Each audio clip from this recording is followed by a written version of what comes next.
Next हमारे पास जो MD के नम्स का जो हिस्सा है सर्कुलर रोटेशनल मोशन में, इसमें आर्टिकल है relation between linear and angular quantities. तो इसको इस तरह समझे कि हमारे पास सपोज कर लीजिएगा कि बेटा ये आपके पास जेड एक्सिस है और इसको आप समझें कि ये एक्स एक्सिस हो गया और ये समझें कि आपका वाई एक्सिस है। अब एक बॉडी हमारे पास है जो किसी भी एक ए पॉइंट से मूव कर रही है किसी भी दूसरे पॉइंट की तरफ। सपोज कर लें कि ये मेरे पास पॉइंट है जहाँ से उसने मूव करना स्टार्ट किया है। इस पॉइंट को आप कहते हैं ए, इस पॉइंट को आप कहते हैं बी। तो इसका मतलब ये हमारे पास आर्क लेंथ होगा डेल्टा एस और यहाँ पे हमारे पास कोई भी एंगल बन रहा होगा जिसको आप कहेंगे डेल थीटा और ये हमारे पास रेडियस ऑफ अ सर्कल होगा। तो यहाँ पे बेसिकली लीनियर और आपने एंगुलर क्वांटिटीज़ को आपस में रिलेट करना है। सो हमारे पास फार्मूला होता है S is equal to R theta. इसमें एस को हम लिख सकते हैं टेंजेंशियल।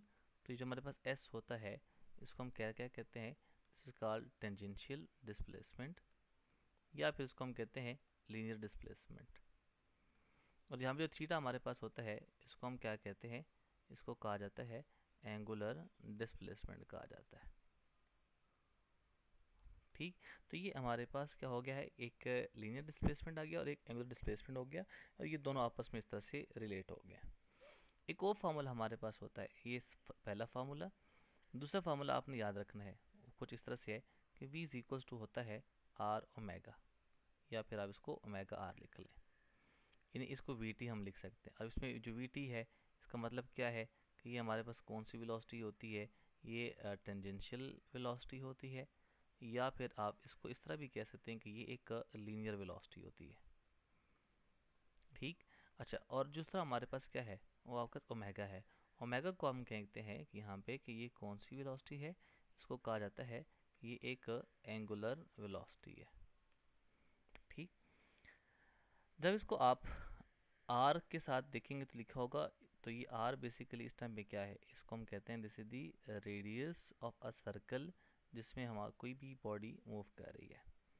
तो अगर मैं इसको वेक्टर फॉर्म में लिखूं तो वेक्टर फॉर्म में मैं किस तरह से लिख सकता हूँ, मैं इसको लिखूंगा V T vector is equals to हमारे पास क्या बनेगा ओमेगा इनटू आपका बनेगा आर वेक्टर। अभी आर इस टाइम पे रेडियस नहीं है बल्कि ये आपका क्या बन जाता है, पोजीशन वेक्टर बन जाता है। और पोजीशन वेक्टर क्या होता है कि अगर किसी पॉइंट को लोकेट करना है तो उसके लिए जो आपको वेक्टर प्लॉट करना पड़ता है किसी रेफरेंस से, तो उसको आप कहते हैं क्या है, पोजीशन वेक्टर कहा जाता है। अब इस यहाँ इसी फार्मूले से ज़रा देखें, मैं एक छोटे से दो क्वेश्चन बना लेता हूँ। नंबर वन, पहला क्वेश्चन मैं यहाँ से ये बना सकता हूँ। वो क्वेश्चन कुछ इस तरह से है, अगर एमसीक्यू में आ जाए कि यहाँ पे आप देखें तो जो हमारे पास जो टेंजेंशियल वेलोसिटी है वो परपेंडिकुलर होती है किसके, एंगुलर वेलोसिटी के। और इसी तरह से यही टेंजेंशियल वेलोसिटी परपेंडिकुलर होती है किसके, पोजीशन वेक्टर के। दोनों केसेस में जो एंगल होता है वो कितना होता है, 90 डिग्री होता है। तो ये एक एमसीक्यू आपके पास बन जाते हैं। एक पॉइंट में लिखने जा रहा हूँ कि जो टेंजेंशियल वेलोसिटी है it is also perpendicular to the plane containing omega and the R. उस प्लेन की भी परपेंडिकुलर होगा जिस प्लेन में ओमेगा और आर एग्जिस्ट करेंगे। ठीक, अब जरा देखिए, अगर मैं बात करूं कि अगर एक्स एक्सिस के अलॉन्ग हमारे पास ओमेगा है और आर जो आपके पास सॉरी जो टेंजेंशियल वेलोसिटी है वो किसी टेंजेंट पर सर्कल जा रही है, सपोज कर लें इस पॉइंट के ऊपर देखें तो मैं ड्रॉ करता हूँ कि ये मेरे पास एक टेंजेंशियल वेलोसिटी हो गई। ठीक है, ये टेंजेंशियल वेलोसिटी हो गई, तो इसका मतलब क्या हुआ कि जो हमारे पास ओमेगा होगा वो आपका इसके अलॉन्ग होगा और ये हमारे पास कोई भी, अगर मैं बात करता हूँ लेट से ये आपका क्या है, आर वेक्टर है, तो मेगा आर के भी परपेंडिकुलर होगा, टेंजेंशियल वेलोसिटी की परपेंडिकुलर होगा। ठीक है, तो ये इस तरह से 90 डिग्री का एंगल बन जाते हैं इनके दरमियान। जो रिलेशन आपने लिखा हुआ है यहाँ पे, ये जो V is equal to R omega लिखा हुआ है, इस रिलेशन से अगर हम मजीद थोड़ा सा रिलेशन बनाना चाहें तो हम उस तरह वो भी बना सकते हैं। जैसे मैंने कहा कि वी इज इक्वल टू हमारे पास है आर ओमेगा, हम मैग्नीट्यूड वाइज बात कर रहे हैं, तो मैग्नीट्यूड वाइज अगर हम इससे कुछ रिलेशन बनाना चाहें, जैसे कि फॉर एग्जांपल इसी रिलेशन से मैं इस तरह से भी लिख सकता हूँ कि अगर फर्स्ट कंडीशन में लगा दूँ कि ओमेगा कांस्टेंट हो जाए, ओमेगा कांस्टेंट हो जाए तो वी का आर के साथ क्या रिलेशन आ गया, डायरेक्ट रिलेशन आ गया। सो वी वन और V two will be is equals to R one divided by R two. तो ये एक छोटा सा रिलेशन मेरे पास बन गया जिससे मैं एक एमसीक्यूज को सॉल्व कर सकता हूँ। देखिए अगर मेरे पास v कांस्टेंट हो जाए, तो v अगर कांस्टेंट है तो उस केस में क्या होगा, ओमेगा का r के साथ क्या रिलेशन आ जाता है, इन्वर्स रिलेशन आ जाएगा। सो मैं एक रिलेशन बनाता हूँ, ओमेगा 1 और ओमेगा 2 इज इक्वल्स टू, ये क्या बनेगा, r1 डिवाइड बाई r2। तो ये एक और रिलेशन आ गया जिसमें ओमेगा और r का आपस में इन्वर्स रिलेशन के साथ से हम क्वेश्चन को अटेम्प्ट कर सकते हैं। थर्ड रिलेशन आपने क्या लिखा हुआ था, थर्ड रिलेशन हम इस तरह से लिख सकते हैं कि जैसे हमारे पास क्या था, देखिए हमारे पास लिख सकता हूँ मैं कुछ इस तरह से कि S delta V is equal to R delta omega लिख सकता हूँ।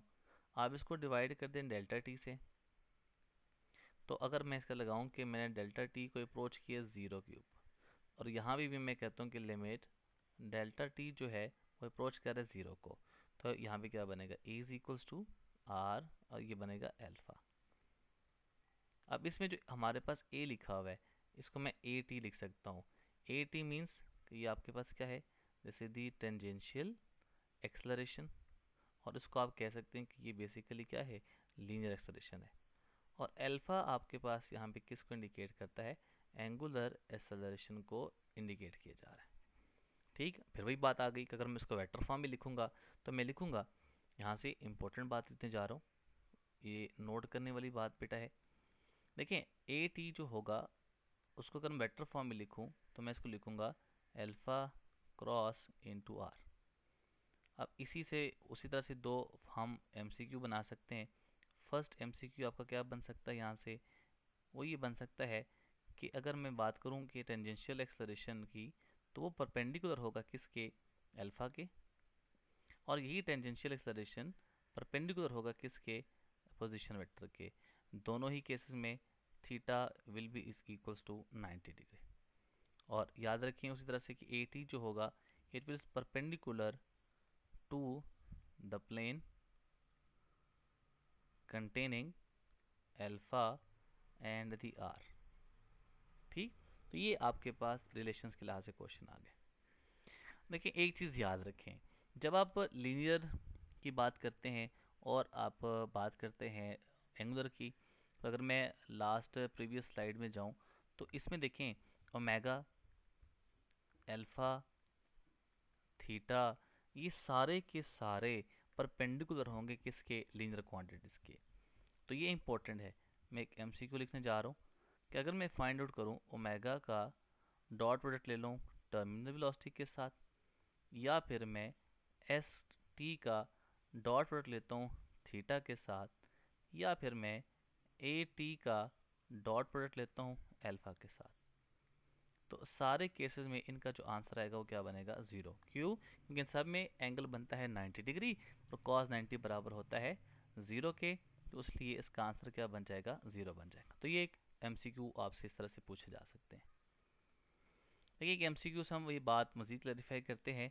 आपसे पूछता ये है कि टेंजेंशियल वेलोसिटी आप बता दें किसी भी बॉडी के जो कि सर्कल में मूव कर रहा है, और डायमीटर आपको गिवन है कितना है, 6 मीटर है, और उसकी जो एंगुलर स्पीड है वो आपको गिवन है 50 रेवोल्यूशन पर मिनट। और ऑप्शन यहाँ पे आपको दिए जाते हैं कुछ इस तरह से कि पहला ऑप्शन आपके पास है 16 metre per second, second option आपके पास है 10 metre per second, Charlie option आपके पास है 20 मीटर पर सेकेंड, और डेल्टा ऑप्शन आपके पास है 40 मीटर पर सेकेंड। किस तरह से सॉल्व करेंगे, आपको बड़ा अच्छी तरह से याद फार्मूला है कि हमारे पास v इज इक्वल्स टू क्या होता है, आर ओमेगा होता है।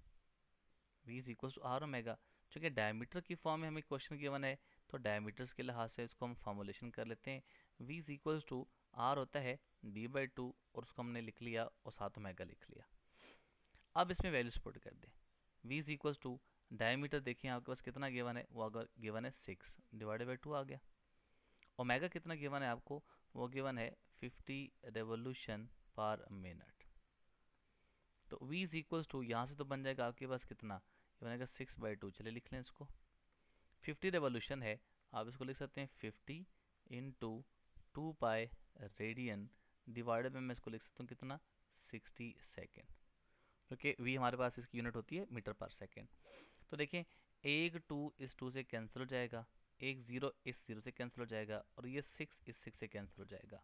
तो v मेरे पास कितना आ जाएगा, v is equals to 5 pi which is equals to, मैं इसको लिख सकता हूँ 5 इंटू 3.14, तो 5 3 15, इसका मतलब है nearest option is the 16 metre per second, so the right option is alpha which is equal to 16 metre per second.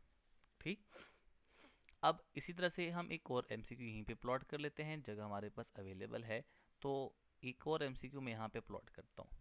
कुछ एमसीक्यू इस तरह से है, एमसीक्यू ये है, सपोज कर लें कि एक बॉडी है, अ पार्टिकल इज मूविंग, ठीक है, वो एक मूव कर रहा है, अ पार्टिकल इज मूविंग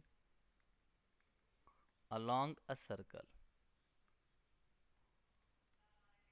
और उसमें वो रिलेशन कर रहा है लीनियर वेलोसिटी, एंगुलर एक्सेलरेशन, तो उसके बारे में एक रिलेशन पूछता है कि which of the following is wrong, और ऑप्शन आपको देता है यहाँ पे, लेट्स से सपोज कर ले वो फर्स्ट ऑप्शन देता है कि omega is perpendicular to the V, second option आपको देता है कि omega is perpendicular to alpha, और चार्ली ऑप्शन आपको देता है कि omega is perpendicular to A C, और डेल्टा ऑप्शन आपको देता है कि v is perpendicular to the A सी।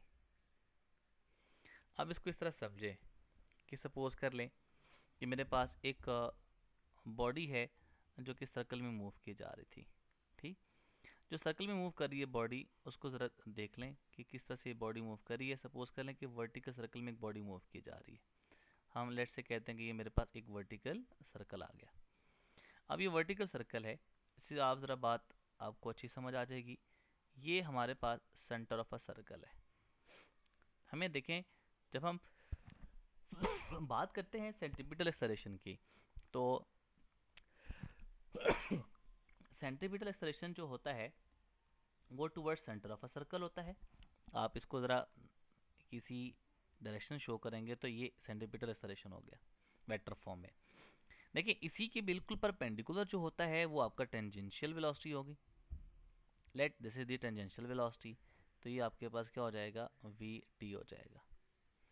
अच्छा, अब बिल्कुल इसके एक्सिस के परपेंडिकुलर जो होगा वो आपके पास क्या होते हैं, यानी इसके परपेंडिकुलर हमारे पास क्या होते हैं, ओमेगा होता है, अल्फा होता है और थीटा होता है। तो देखें, ओमेगा और अल्फा ये तो पैरेलल हो गए दूसरे के, नॉट परपेंडिकुलर।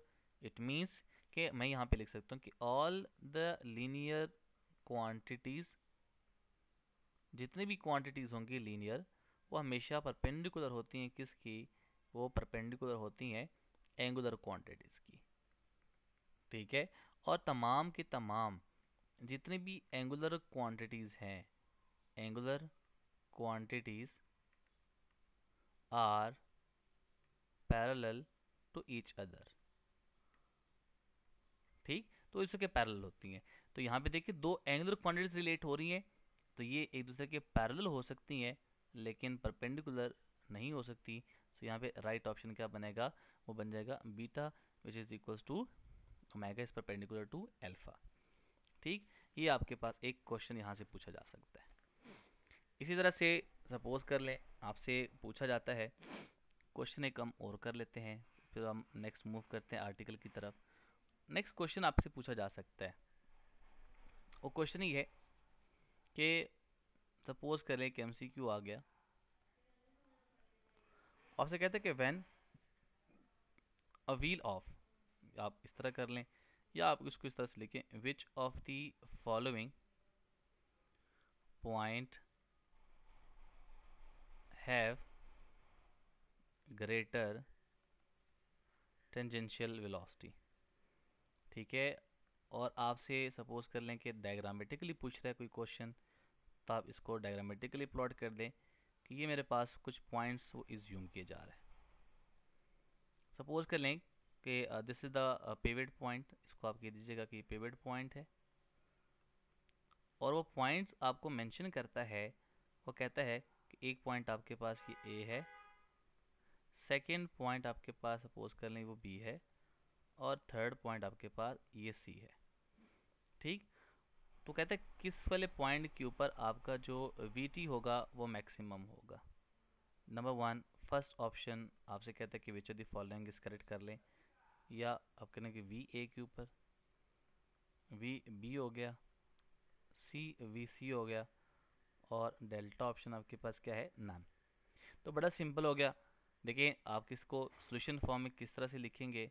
आपको पता है कि V इज इक्वल टू क्या होता है, और ओमेगा। तो अगर हमारे पास यहाँ पे ओमेगा की वैल्यू कांस्टेंट हो जाए तो फिर हम क्या लिख सकते हैं, V का ताल्लुक डायरेक्ट हो गया किसके साथ, R के साथ। इसका मतलब VC यानी RC ग्रेटर हो गया किससे, RB से, और वो ग्रेटर हो गया किससे, RA से। सो VC ग्रेटर हो जाएगा किससे, VB से, और वो ग्रेटर हो जाएगा किससे, VA से। तो इसके लिए हमारे पास जो करेक्ट ऑप्शन बनेगा वो क्या बनेगा, C, that is VC is. ठीक। लेकिन अगर इसी क्वेश्चन में वो कहता ये है कि if the axis of rotation is not fixed, अगर एक्सिस ऑफ रोटेशन फिक्स नहीं है तो फिर क्या होगा, आपको पता है कि V is equal to R omega होता है। फिर ओमेगा का R के साथ क्या रिलेशन होता है, इनवर्स रिलेशन होता है। इट मीन्स कि उस केस में फिर ओमेगा 1 और ओमेगा 2 इज इक्वल टू क्या बनेगा, R2 डिवाइड बाय R1। ठीक, इस तरह से वो आपसे वैल्यूज गिवन कर सकता है कि RA है, RB है, RC है, इस तरह से वो आपसे पूछ सकता है। एक और MCQ हम करते हैं जो पास पेपर में आ चुका है। मैं theta between linear and the angular quantities is, वो ऑप्शन आपको देता है pi, pi by 2, pi by 6 and pi by 3। तो आपको पता है कि बेटे हमने इसको सॉल्व किया था students, angular quantities are perpendicular to the linear quantities. ठीक, तो इसका मतलब इनके दरमियान एंगल कितना बन रहा होगा, angle will be word which is equals to pi by 2। So right option is equals to pi by 2 which is 90 degree. अब आ जाए हमारे पास इसका आर्टिकल का जो सेंटीपिटल फोर्स का आर्टिकल है उसके ऊपर आ जाए। देखिए सेंटीपिटल फोर्स क्या होगी वो आपने यहाँ पे देखना है। तो सेंट्रीपिटल फोर्स को हम लिखते हैं सबसे पहले, what is mean by centripetal force. तो सेंट्रीपिटल फोर्स क्या होती है, इसके बारे में कुछ इंपॉर्टेंट पॉइंट्स मैं पहले पॉइंट फॉर्म में लिखना चाह रहा हूँ। एक तो ये है कि ये एक सेंटर सीकिंग फोर्स है। ठीक है, सेंटर सीकिंग फोर्स मीन्स कि ये हमारे पास क्या है, एक रेडियल फोर्स है, toward the centre of circle होती है इसलिए हम कहते हैं। ठीक, डिफाइन कैसे करते हैं इसको, हम लिख सकते हैं it is the force required for a body to move along a circular path। किसी बॉडी को सर्कुलर पाथ में घुमाना है तो उसके लिए सेंट्रीपिटल फोर्स रिक्वायर्ड होगी। ठीक, आप इसको इस तरह भी डिफाइन कर सकते हैं, आप लिख सकते हैं it is the force to bend the straight path, the straight path of a particle into circular one। किसी बॉडी को स्ट्रेट से सर्कुलर में लेके आना है तो फिर आपको क्या चाहिए होती है, सेंट्रीपिटल फोर्स चाहिए होती है। ठीक, ये कुछ बातें आपके पास इसके लिए आ गई। अब इसके ना कुछ की पॉइंट्स हैं जो आपसे MCQ के बारे में पूछे जा सकते हैं, वो आपने याद रखने हैं। सबसे पहले पहला पॉइंट इसके बारे में हम लिख सकते हैं कि it is not a basic force. Means कि बेसिक फोर्स नहीं है। तो अगर बेसिक फोर्स नहीं तो फिर क्या होगी, मैं कहूँगा it is the repaired force. Repaired force means कि डिफरेंट कंडीशन में डिफरेंट फोर्सेस ये प्रोवाइड करती हैं। हम इस बात को ज़रा एक्सप्लेन कर लेते हैं। देखिए अगर मैं बात करता हूँ, सपोज कर लें कि फर्स्ट केस में हम डिस्कस कर लेते हैं कि अगर टेंशन है तो टेंशन भी आपको सेंट्रीपिटल फोर्स रिक्वायर्ड कर सकता है। फिर सेकंड आपका मैग्नेटिक फोर्स जो है, या आप कह सकते हैं कि मैग्नेटिक फील्ड जो है वो भी आपको प्रोवाइड कर सकता है सेंट्रीपिटल फोर्स को, जब वो चार्ज के केस में बात करेगा। फिर ग्रेविटी भी आपको सेंट्रीपिटल फोर्स प्रोवाइड कर सकती है। और इसी तरह से आप इलेक्ट्रिक फील्ड को देख लें तो इलेक्ट्रिक फील्ड भी आपको सेंट्रीपिटल फोर्स रिक्वायर्ड होती है। ठीक, यानी इलेक्ट्रिक फील्ड भी आपको क्या कर सकती है, सेंट्रीपिटल फोर्स प्रोवाइड कर सकती है। मैग्नेटिक फील्ड भी ग्रेविटी में, ग्रेविटी का प्रोवाइड करता है जब आपके पास सैटेलाइट्स के केस आते हैं। मैग्नेटिक फील्ड आपके पास कब होता है, जब आपका चार्ज का क्या करता है, कोई भी चार्ज है वो सर्कुलर मोशन भी परफॉर्म कर रहा होता है।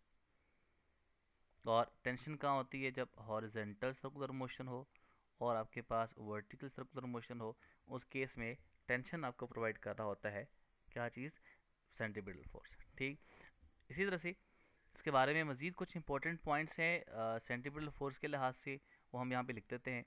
सबसे पहले अगर मैं एक बात यहाँ पे कुछ लिखना चाहूँ और इसके लिहाज से मैं कहूँ कि मेरे पास एक हॉरिजेंटल सर्कुलर मोशन है जिसमें बॉडी एक सर्कुलर मोशन परफॉर्म की जा रही है, तो मैं ये बात यहाँ पे ड्रॉ कर सकता हूँ कि ये मेरे पास एक्सिस ऑफ रोटेशन हो गया, और ये मेरे पास एक पॉइंट बी है जहाँ तक बॉडी गई है, और किसी पॉइंट से गई है तो उस पॉइंट को मैं कहता हूँ ए है।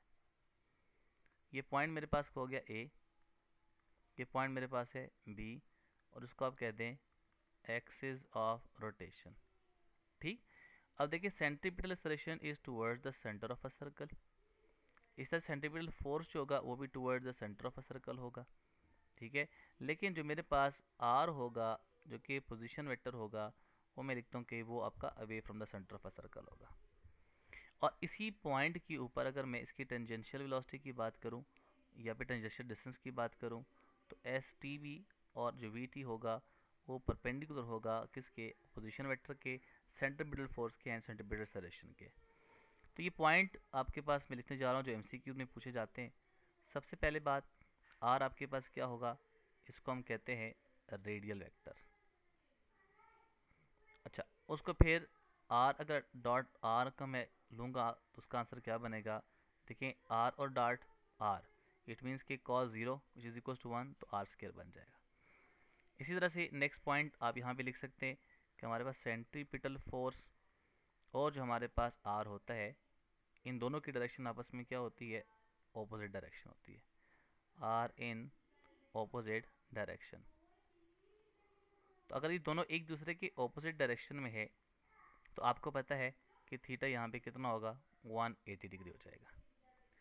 इसी तरह से आप थर्ड पॉइंट लिख सकते हैं कि हमारे पास सेंट्रीपिटल फोर्स जो होता है इट इज़ डायरेक्टेड, ये डायरेक्टेड होता है किसके, टूवर्ड्स अ फिक्स पॉइंट। ठीक है, फिक्स पॉइंट के अलॉन्ग डायरेक्टेड होता है ये, इसका मतलब है किस तरह से में, towards the centre of a circle. इसी तरह से मैं ये लिख सकता हूँ नेक्स्ट पॉइंट कुछ इस तरह से कि हमारे पास centripetal force, centripetal acceleration are, और आपके पास tangential velocity, they changes continuously, are changes continuously due to change in the direction। ठीक है, तो वो डायरेक्शन की वजह से, क्योंकि ये सारे के सारे क्या है, वेक्टर है, तो ये चेंज होते हैं। लेकिन अगर मैं बात करूँ इनकी मैग्नीट्यूड के लिहाज से, तो याद रखिए कि यही आपके पास जो वेक्टर्स हैं, that is centripetal force, centripetal acceleration, R position vector and the tangential velocity, ये सारे के सारे कांस्टेंट होते हैं किस में, मैग्नीट्यूड फॉर्म में। ठीक, अच्छा, फिर एक और पॉइंट यहाँ से एमसीक्यू के लिहाज से पूछा जा सकता है, वो ये है, मैं स्टेटमेंट फॉर्म में लिखता हूँ इसको, कि जितनी भी एंगुलर क्वांटिटीज़ हैं, एंगुलर क्वांटिटीज़, वो आपके पास मैं कह सकता इस तरह के angular quantity is perpendicular to the linear quantities, means कि हमारे पास एंगुलर वेलोसिटी होगी, रेडियल वेलोसिटी होगी एंड टेंजेंशियल वेलोसिटी होगी। रेडियल वेलोसिटी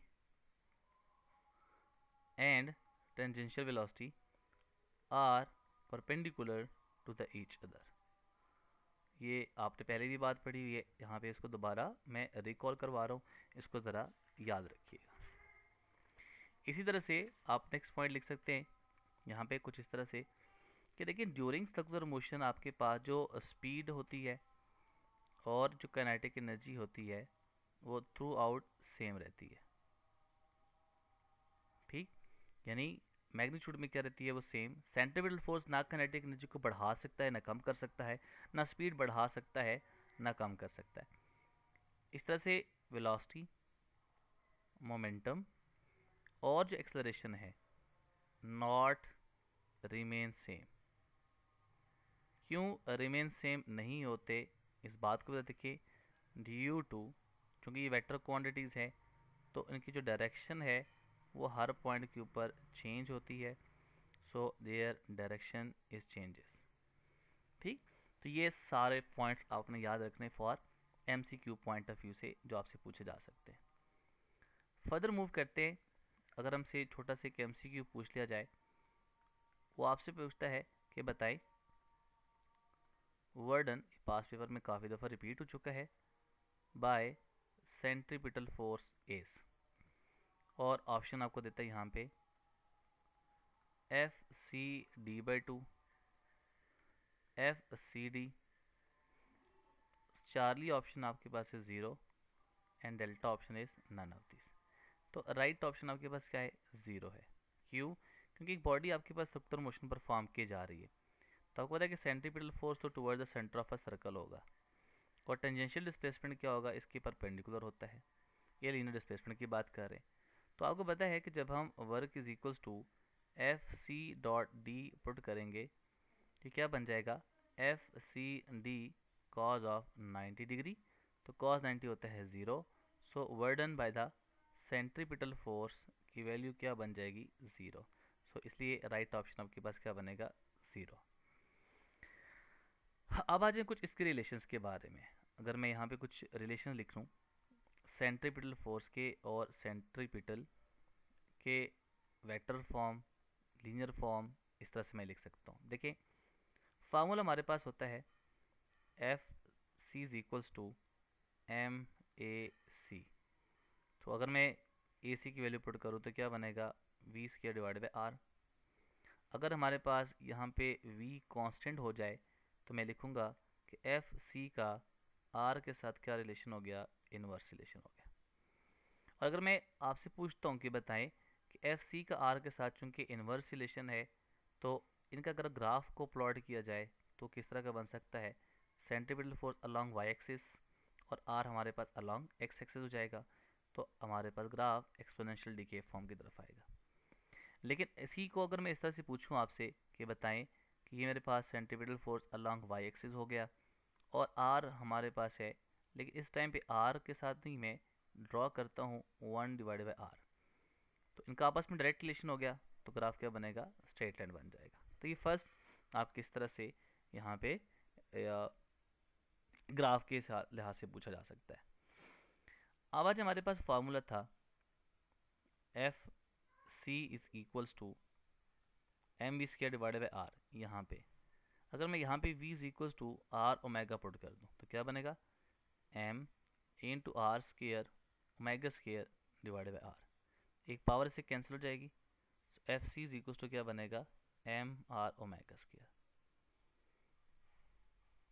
ठीक, अब इसमें देखें, अब यहाँ पे क्या है, वो ये है कि अगर मेरे पास ओमेगा कांस्टेंट हो जाए तो फिर सेंट्रीपिटल फोर्स का आर के साथ क्या रिलेशन है, डायरेक्ट रिलेशन है। ठीक, तो अगर इस केस में मैं आपसे पूछूं कि बताएं सेंट्रीपिटल फोर्स और आर का आपस में ग्राफ प्लॉट करें तो वो क्या बनेगा, स्ट्रेट लाइन बन जाएगा। लेकिन कब है, जब आपके पास ओमेगा क्या हो, कांस्टेंट हो। ठीक, इसी तरह से हमारे पास जो, अगर मैं इसको वेक्टर फॉर्म में लिखूं तो वो भी लिख सकता हूँ मैं ठीक है, वो कुछ इस तरह से है कि अगर मैं इसको वेक्टर फॉर्म में लिखूं, मैं यहाँ पे छोटी सी हेडिंग देता हूँ, इन वेक्टर फॉर्म। तो वेक्टर फॉर्म में भी मैं इसको लिख सकता हूँ। वो कैसे लिखूंगा? देखिए, हमारे पास सेंट्रीपिटल फोर्स हो गया, वो किसके बराबर था? M V square divided by R into R, vector लिख सकता हूँ। इसको मैं थोड़ा सा अरेंज करता हूँ, M V square divided by R, और आर वेक्टर को हम लिखते हैं किस, सॉरी, जो आपके पास बनेगा आर यूनिट वेक्टर बनेगा। तो यूनिट वेक्टर को हम किससे डिनोट करते हैं? कैप से। तो ये बनेगा R vector divide by R का मैग्नीट्यूड। तो अगर मैं इसको इस तरह से लिखूँ मजीद, तो F C is equals to क्या बनेगा? M V square divide by R, और आर आपस में मल्टीप्लाई हो जाएंगे, ये बनेगा आर स्केयर, और ये आपके पास आर वेक्टर हो गया। चूंकि centripetal force toward centre of a circle होता है, और जो आर आपके पास होता है वो away from the centre of a circle, so they are anti parallel. तो थीटा आपके पास यहाँ पे कितना बन जाता है? 180 डिग्री। इसलिए आपको यहाँ पे क्या लगाना पड़ता है? Negative sign. ठीक, तो ये इस तरह से आपने इसको वैल्यूज़ को याद रखना है। तो ये आपका एक रिलेशन बन जाएगा बिटवीन सेंट्रीपिटल फोर्स, अगर आप देखेंगे इसको वेक्टर फॉर्म में लिखना चाहते हैं। अब आ जाए हमारे पास इसी के साथ एक लिंक करने वाला आर्टिकल बिल्कुल होता है, इसी का हिस्सा है, जिसको आप कहते हैं सेंट्रीपिटल एक्सलरेशन। अब हम बात करते हैं सेंट्रीपिटल एक्सलरेशन की। तो सेंट्रीपिटल एक्सलरेशन हमारे पास क्या होता है? आप इसके लिहाज से उसी तरह से पैटर्न को फॉलो करेंगे जैसे आपने सेंट्रीपिटल फोर्स के लिए फॉलो किया था। वह क्या था? इसका मतलब है कि पहली बात कि सेंट्रीपिटल एक्सलरेशन प्रोड्यूस कैसे होता है, तो मैं इसको इस तरह से लिख सकता हूँ कि centripetal acceleration is produced due to change in velocity. ठीक है, वेलोसिटी के चेंज होने की वजह से आपका ये सेंट्रीपिटल एक्सलरेशन प्रोड्यूस होता है। इसका फार्मूला होता है A C is equal to V square divided by R. इसका मतलब है कि यहाँ पे ए सी का आर के साथ क्या रिलेशन आ गया? इनवर्स। लेकिन कब? जब वी की वैल्यू क्या हो जाए? कांस्टेंट हो जाए। तो अगर मैं आपसे पूछता हूँ कि बेटा बताइएगा कि यहाँ पे सेंट्रीपिटल एक्सलरेशन का आप ग्राफ प्लॉट कर दें, मैं दो डिफरेंट ग्राफ आपसे पूछता हूँ। फर्स्ट केस में इस तरह से है कि वी कांस्टेंट है और ए सी का आपने ग्राफ प्लॉट करना है आर के साथ, तो इन्वर्स रिलेशन है चूंकि, तो ग्राफ आपका डिक्रीजिंग की तरफ होगा। सेकेंड केस में ए सी का वन और आर के साथ ग्राफ प्लॉट करें, तो वो आपके पास क्या बनेगा? स्ट्रेट लाइन, क्योंकि इनका आपस में डायरेक्ट रिलेशन है। इसी सेंट्रीपिटल एक्सलरेशन को अगर आप एंगुलर फॉर्म में लिखते हैं तो वो भी आप लिख सकते हैं। एंगुलर फॉर्म किस तरह से लिखेंगे? देखें, एज हमारे पास था A C is equals to V square divided by R. V को पुट कर दें आर ओमेगा, तो बनेगा आर ओमेगा का whole square divided by R, तो बनेगा R square omega square divided by R, cancel हो जाएंगे आपस में, तो A C is equals to क्या बन जाएगा? R omega square. देखिए, इस केस में गौर से देखिएगा कि अगर ओमेगा मेरे पास कांस्टेंट हो जाए तो ए सी का आर के साथ क्या रिलेशन आ गया? डायरेक्ट रिलेशन आ गया। और इसी के लिहाज से अगर मैं आपसे पूछता हूँ कि बताएं ए सी का और आर का आपस में ग्राफ प्लॉट करें, तो ओमेगा कांस्टेंट है, तो फिर उनका आपस में रिलेशन क्या बनेगा? डायरेक्ट। तो ये इसके लिए होगा। ठीक, इसी फार्मूले के अंदर आप थोड़ी चेंजेस कर दें। जो आपने लिखा हुआ है S omega is equals to, A C is equals to था आर ओमेगा स्केयर, आप पुट कर दें omega is equals to 2 pi F. तो यहाँ पे क्या बनेगा? जब आप ओमेगा को 2 पाई एफ पुट कर देंगे तो उसके बाद से चेंजेस क्या आएगी? A C is equals to R into 2 pi F का होल स्केयर। इट मीन्स कि मेरे पास क्या बन जाएगा? ये बनेगा, मैं इसी से जो आपके पास रिलेशन है, ये A C is equals to 2 pi F whole square बन जाएगा, तो A C is equals to क्या बनेगा? 4 pi square R into F square. ये एक रिलेशन आ गया। इसके मुताबिक अगर मैं लिखूं कुछ इस तरह से, तो ए सी का एफ के साथ क्या आ गया? डायरेक्ट रिलेशन आ गया। इसी रिलेशन के अंदर आप पुट कर दें F is equals to 1/t, A C is equals to 4 pi square, और आर और एफ की जगह पुट किया आपने क्या? 1/t का square. So A C is equals to 4 pi square R square divided by क्या बनेगा, टी का स्केयर। तो ये in terms of the time period, in terms of time period आ गया। और जो सेकंड आपने ये रिलेशन लिखा हुआ है ये वाला, ये आपके आप आ गया इन टर्म्स ऑफ द फ्रीक्वेंसी। तो दोनों तरह से आपने इसको याद रखना है और क्वेश्चंस को इसी तरह से अटेम्प्ट करना है। गिव डिपेंड करता है कि वो किस तरह से कंडीशन क्वेश्चन के अंदर आपको पूछता है। ठीक, एक छोटा सा एमसीक्यू सॉल्व करते हैं ताकि मजीद क्लैरिफिकेशन हो जाए आपके पास। वो ये है, अगर आपसे पूछता है कि दी एक्सलरेशन, और ये पास पेपर के 2023 में ये क्वेश्चन आया हुआ है 2023 के एमडी कैट में, दी एक्सलरेशन that is produced या only due to change in direction, और ऑप्शन आपको यहाँ पे देता है लीनियर, सेकेंड ऑप्शन आपको देता है टेंजेंशियल, चार्ली ऑप्शन आपको देता है एंगुलर, और डेल्टा ऑप्शन आपको देता है सेंट्रीपिटल। जैसे हमने पॉइंट लिखा था, डेफिनेशन लिखी थी कि सेंटर सीकिंग फोर्स और सेंटर सीकिंग फोर्स की वजह से सेंटर की तरफ जो एक्सलेरेशन होगा, जो सिर्फ डायरेक्शन की वजह से होगा, उसको आप बोलेंगे क्या है, टेंजेंशियल सॉरी सेंट्रीपिटल एक्सलेरेशन आ जाएगा। ठीक है, आपसे इस तरह से पूछा जाता है कि which of the following results in centripetal acceleration produce in a body, तो तब भी आप लिखना है कि due to the change in the direction of the velocities. ठीक, अच्छा, अब लास्ट में जो हमने ये जो सेंट्रीपिटल एक्सलेरेशन पढ़ा था, उसी को थोड़ा सा हमने चूंकि उसी को डिस्कस कर रहे हैं, अगर मैं इन वेक्टर फॉर्म लिखता हूँ, वेक्टर फॉर्म में अगर मैं सेंट्रीपिटल एक्सलेरेशन को लिखता हूँ, देखिए मैं कैसे लिख सकता हूँ, A C is equals to था V square divided by R. अगर मैं इसको लिखूँ तो V square divided by R into R unit vector लिखूँगा। So A C is equals to, ये क्या बन जाएगा, दिस सिंपलाइज दैट बनेगा V square divided by R into R cap divided by R. तो ये बनेगा A C is equals to minus V square divided by R square into क्या बन जाएगा, R cap. So AC is directed toward the center of a circle and position vector is directed away from the center of a circle. So both are anti-parallel. So यहाँ पे theta की value आपके पास क्या बन जाएगी, 180 degree बन जाएगी। ठीक, तो ये इस तरह से आपने को याद रखना है। अब हमारे पास एक छोटा सा एमसीक्यू सॉल्व करते हैं। क्वेश्चन चले मैं बना लेता हूँ इधर से। क्वेश्चन कुछ इस तरह से कि to particles of equal masses are revolving in a circular path of radius r1 and r2।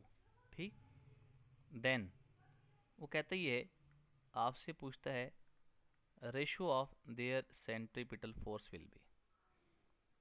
देखिए इसको कैसे सॉल्व करना है, आपको पता है कि F इज इक्वल्स टू क्या होता है, M B square divided by R, R1 कह दें इसको, S को F1 कह दें, डिवाइड कर दें F2 से, M B square divide by क्या लिखूंगा, R2। ठीक, तो इसको मैं इस तरह से लिख सकता हूँ, F1 और F2 is equals to M B square divided by R1, division आपका चेंज हो जाती है मल्टीप्लिकेशन में, तो रेसिप्रोकल, तो R2 divided by M B square, M B square से कैंसिल हो जाएगा, तो आपके पास क्या बन जाएगा, F1 divided by F2 is equals to क्या बच जाएगा, R2 डिवाइडेड बाई R1। सो ये आपके पास एक राइट ऑप्शन बन जाएगी। अब आज हमारे पास कुछ इसके मज़ीद रिलेशंस हैं जो बड़े इंपॉर्टेंट है, जो आपने डिस्कस करने हैं। ठीक है, वो इंपॉर्टेंट रिलेशंस क्या है, हम यहाँ पे इसको लिखते हैं, what are the important relations, जो कि यहाँ पे आपने डिस्क्राइब करने हैं। रिलेशंस कुछ इस तरह से हैं जो कि डिफरेंट रिलेशन बन जाएंगे। नंबर 1, सबसे पहले देखें F C is equals to होता है हमारे पास क्या, M V square divided by R. आप इसको m से मल्टीप्लाई भी कर दें और m से डिवाइड भी कर दें, तो ये क्या बनेगा, F C is equals to nominator में m square v square divided by क्या बनेगा, एम आर। तो चूंकि हमारे पास p इज इक्वल्स टू क्या होता है, एम वी, हमने ये पढ़ा हुआ है, तो F C is equals to क्या बनेगा, p square divided by M R. तो हमारे पास ये एक रिलेशन आ गया जिसमें सेंट्रीपिटल फोर्स और मोमेंटम रिलेट हो रहे हैं। इस केस के मुताबिक अगर मैं ये बात कुछ इस तरह से लिखूं तो मैं लिख सकता हूँ कि एफ सी का पी के स्केयर के साथ डायरेक्ट रिलेशन और सेंट्रीपिटल फोर्स का आर के साथ क्या हो गया, इनवर्स रिलेशन है। ठीक, तो अगर इसी के लिहाज से मैं आपसे पूछता हूँ कि इनका आपस में जो ग्राफ है वो क्या बन जाएगा, between centripetal force and the radius of a circle, और इसी तरह से आपसे पूछता हूँ कि एफ सी का पी के साथ क्या रिलेशन बनेगा। ठीक है, अगर फर्स्ट केस में मोमेंटम है लीनियर पावर के साथ, चूँकि डायरेक्ट रिलेशन है, हमने ये पढ़ा था कि जिस क्वांटिटी के ऊपर पावर होगी ग्राफ उससे दूर जाएगा। तो पी के ऊपर पावर है, तो ग्राफ ने इससे क्या जाना है, दूर चले जाना है। तो ये हमने टेक्निक सीखी है पहले लास्ट चैप्टर में, तो उसके मुताबिक हम ड्रॉ कर रहे हैं। क्योंकि एफ सी का आर के साथ क्या है, इनवर्स रिलेशन है, तो इनवर्स रिलेशन होगा तो ग्राफ आपके पास ये बनेगा। ठीक, लेकिन अगर मैं आपको कहता हूँ कि बताएं हमारे पास सेंट्रीपिटल फोर्स थी और साथ में आपका पी स्क्वायर था, तो इनका आपस में ग्राफ क्या बनेगा, तो डायरेक्ट रिलेशन है, ग्राफ ये बनेगा। इसी तरह से अगर मैं इसी से सेंट्रीपिटल फोर्स और कहूँ कि 1 और आर का आपस में ग्राफ प्लॉट कर दें, तो उसका भी ग्राफ क्या बनेगा, स्ट्रेट लाइन। तो ये आपके सारे MCQs यहाँ से क्लियर हो रहे हैं। अब आ जाए हमारे पास नेक्स्ट रिलेशन के मुताबिक। देखिए हमारे पास फार्मूला है F C is equals to M V square divided by R. मैं क्या करता हूँ, नॉमिनेटर में 2 से मल्टीप्लाई भी करता हूँ और 2 से डिवाइड भी करता हूँ, तो M V square divided by R बन जाएगा। इसको थोड़ा सा अरेंज कर ले तो मैं इसको लिख सकता हूँ, ये 2 आपका यहाँ पे लिखा हुआ जो है उसको आपने थोड़ा सा अरेंज करना है जो आपने नॉमिनेटर पे लिखे हैं।